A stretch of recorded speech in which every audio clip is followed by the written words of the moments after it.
በስመ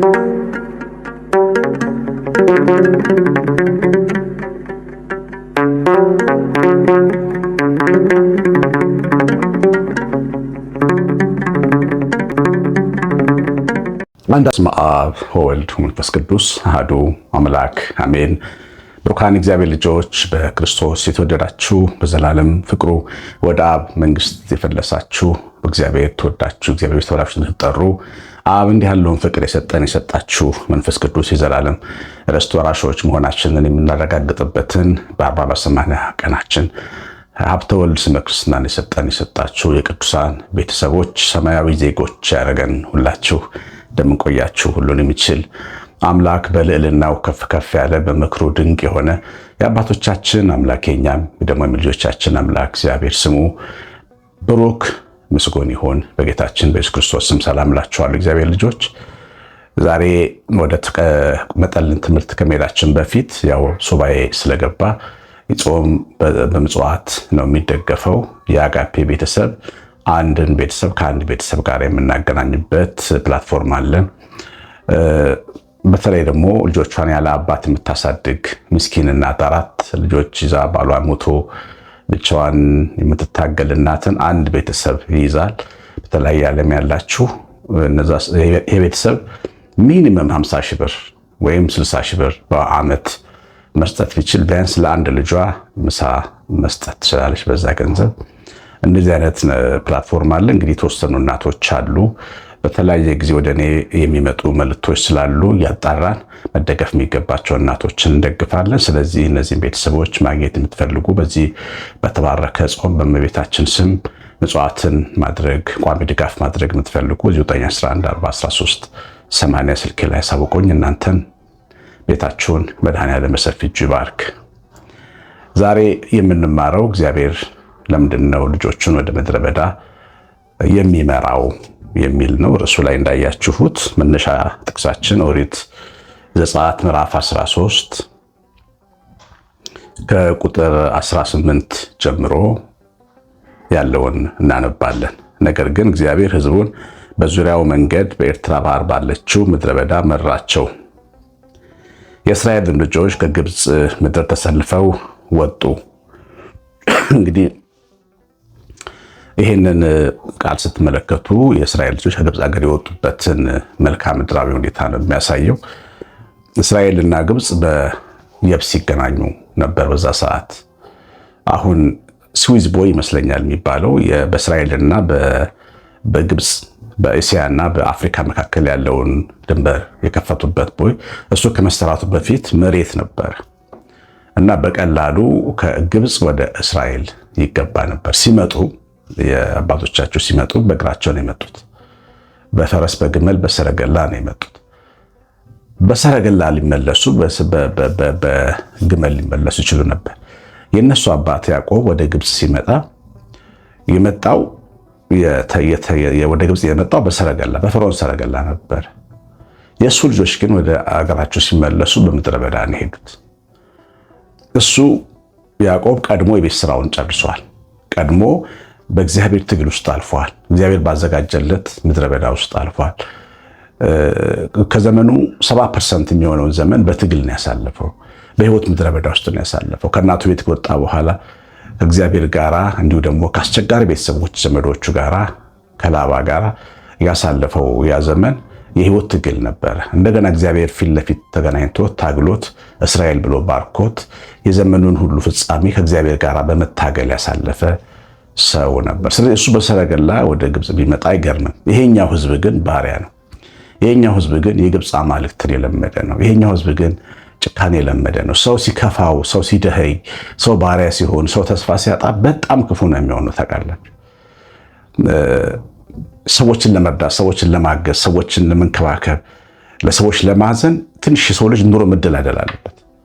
የውስጥ ጩኸት ያለበት ሰው ግን የሌላውን ሰው ጩኸት ሊሰማ አይችልም። ግብፃውያን እነዚህን ሰዎች ስላሰቃዩቸው የእስራኤል ልጆች ስነልቦና የጭካኔ ስነልቦና ነበረ።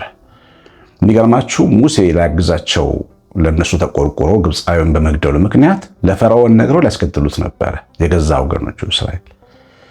ለምን እንደዚህ አይነት ስሜት ተሰማቸው ብትሉ እኛ ባሮች ሆነን እሱ ግን ቤተ መንግስት ይኖራል ከሚል ክፉ ስሜት የተነሳ ነው። ክፉ ስሜት ለምን ይመጣል ብትሉ ከችግር ከድህነት ራስን ከመጣል የሚመጣ ነው። የባርነት ደግሞ ትልቁ በሽታው በሰው ስነልቦና ላይ ክፉ የመሆንን ቀንበር ነው የሚጥለው። በቃ ጨካኝ የመሆንን ያለመታዘዝን፣ ከተቻለ ተደብቆ ማጥፋት፣ በሰው ፊት ማጎብደድ፣ ሰው ከሌለ ደግሞ ክፉ መሆንን ነው። የባርነት መንፈስ ነው ያ። ብዙ ጊዜ ይሄ መንፈስ በውስጣችን ይሰራል። እግዚአብሔር ፊት ተስተካክሎ ላለመቆም የሚያስቸግረን ይሄ ነው። ሰው ፊት ጥሩ እንሆናለን፣ በቤተክርስቲያን ስንገባ ጥሩ እንሆናለን፣ በምንፈራችሁ ሰዎች ፊት በጣም ጥሩ እንሆናለን። በእግዚአብሔር ፊት ግን አስገራሚ አስፈሪ ሰዎች እንሆናለን። ይሄ የባርነት መንፈስ የሚሰራው ነው።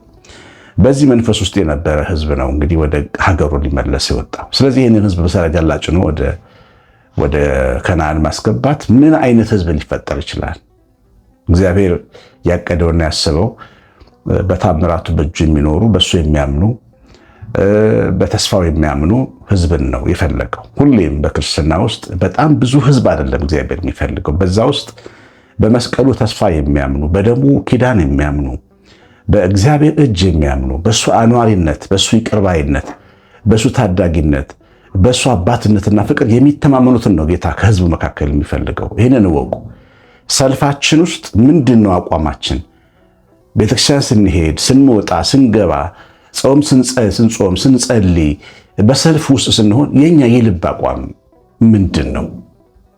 የሚፈልገው እግዚአብሔር ይሄንን አቋም ነው። ስለዚህ ይሄ አቋምና ይሄንን መንፈሳዊ ሴት እንዲለማመዱ ወደ ምድረ በዳ እንደመራቸው ታያላችሁ። እና ህዝቡን ለምንድን ነው ወደ ምድረ በዳ እግዚአብሔር የሚመራው? ዛሬም ለምንድን ነው ይሄንን የህይወት መንገድ እንድንከተል የሚያደርገን?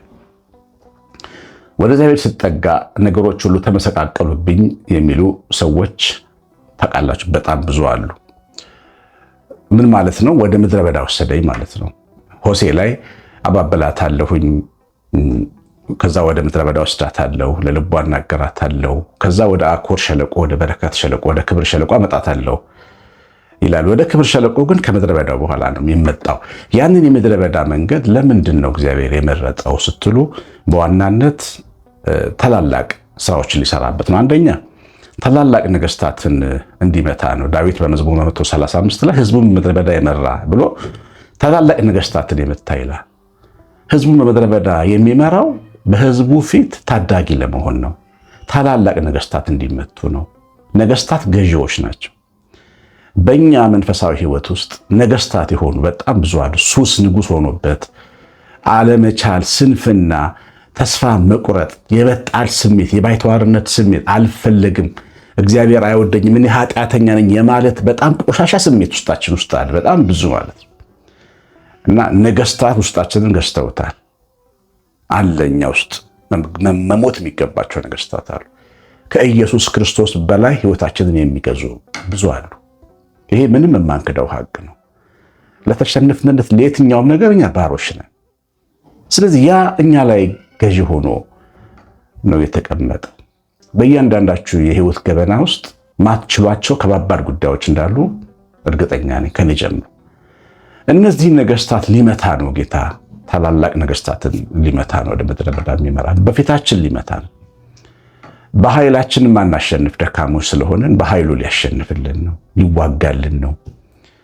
በስጋችን በመንፈሳችን ውስጥ ያሉትን ከባባድ ገዢ የሆኑ ድካሞችን ሊሰብርልን ነው። እግዚአብሔር ልጆች እንደው ዝም ብሎ ሰብስቦ አይደለም የሚያስገባን።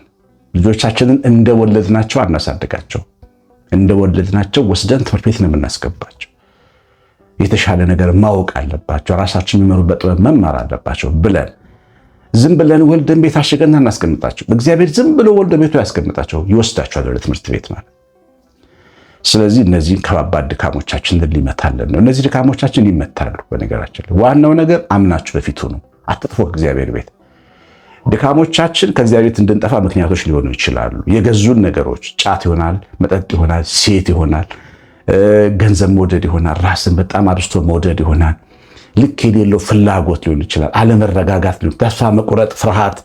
እነዚህን የመሳሰሉ ብርቱ ገዢዎች እንዴት አድርገው እንደተቆጣጠሩን እኛ ነን የምናውቀው። እነዚህን ነገሮች ደግሞ ማሸነፍ የሚችል ጌታ ኃይሉን ያሳየን ዘንድ ሕይወታችንን ወደ ምድረ በዳ ይመራል። ይህ አንደኛው ምክንያት። ስለዚህ ተስፋ አለን። ከባባድ ቀንበሮች የተሸከምን ሰዎች ተስፋ አለን። ቀንበሮቹ የሚሰበሩባቸው ጊዜያቶች አሉ። ስለዚህ ህዝቡ ምድረ በዳ ይኖራል። ሁለተኛ ምድረ በዳ ውስጥ የሚወስደን ራሳችንን እንድናርቅ ነው። ትዕቢታችንን እንዲተነፍስ ነው። ተራራችን ሜዳ እንዲሆን ነው።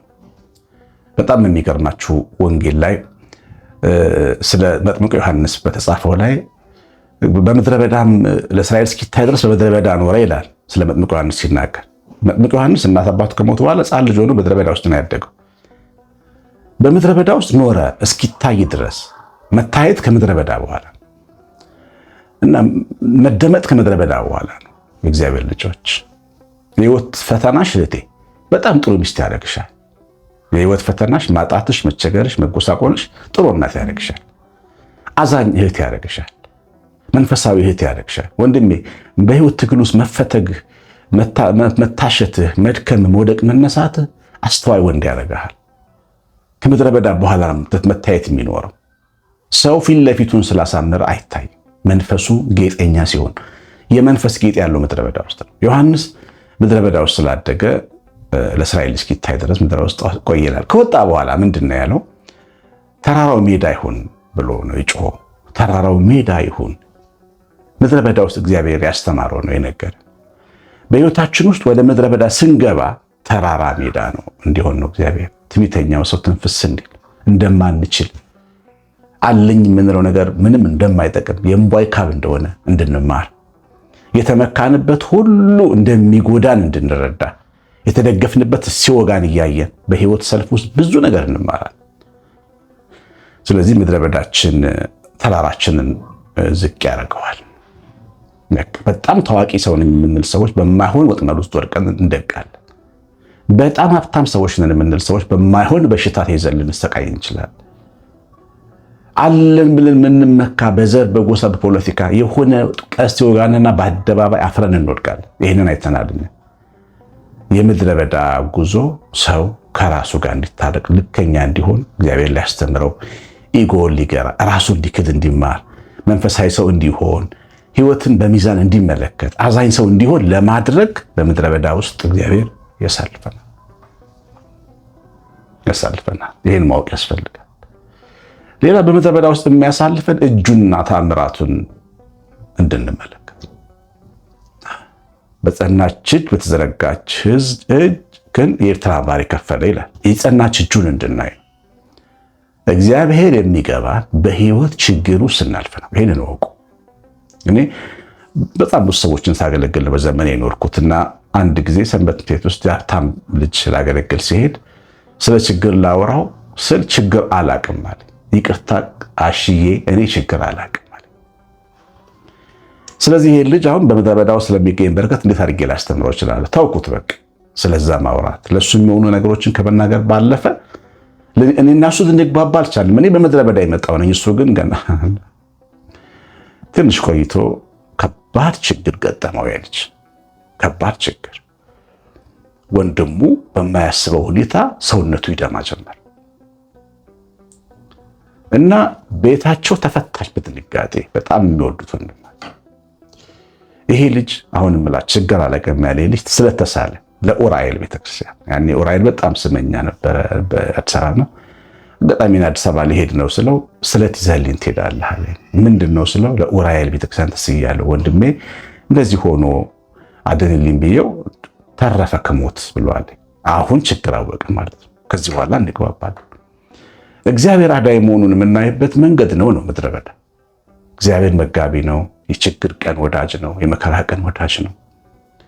እግዚአብሔር መልካም ነው፣ በመከራ ቀን መሸሸጊያ ነው ብሎ ናሆም ሲዘምር ዝም ብሎ ያለው አይደለም። በዛ ዘመን ውስጥ የመከራ ቀን ውስጥ አልፎ ሰው ትቶት ሄዶ እግዚአብሔር አብሮ ቆሞ ስላየ ነው። ዝም ብሎ የፊደል ትምህርት አይደለም። ይሄ የመንፈስ ትምህርት ነው። እግዚአብሔርን መውደድ የምንችለው ማፍቀር የምንችለው በሱ ላይ መታመን የምንችለው በምድረ በዳ ውስጥ ስናልፍ ነው። የእግዚአብሔር ፕላን ይሄ ነው። ምድረ በዳ ውስጥ ድንጋዩ ውሃ ያፈሳ የማይሆን ነው የሚሆንበት። ይገርማችኋል። ተአምራቱ የምናይበት ድንጋይን ውሃ የሚያፈሳው ምንጭ አይደለም። ምድረ በዳ ውስጥ ከሰማይ እንጀራ ይወርዳል። ሰው በጸጋ ይኖራል። ምድረ በዳዎች የናሱ እባብ የመርዘኛውን እባብ መርዝ ያመክናል። ምድረ በዳ ውስጥ የኃያላን ቀስት ይሰበራል። ምድረ በዳ ውስጥ የደመና አምድ አለ፣ የሌሊት ብርሃን አለ።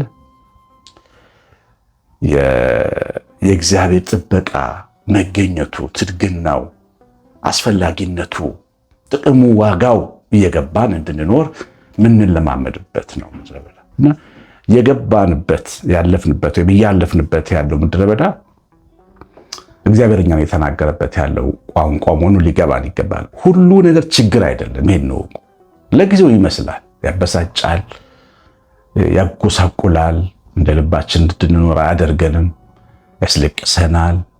ነገር ግን በእውነት ነው የምነግራችሁ በዛ መንገድ ውስጥ የምናተርፈው ትርፍ ልዩ ነው።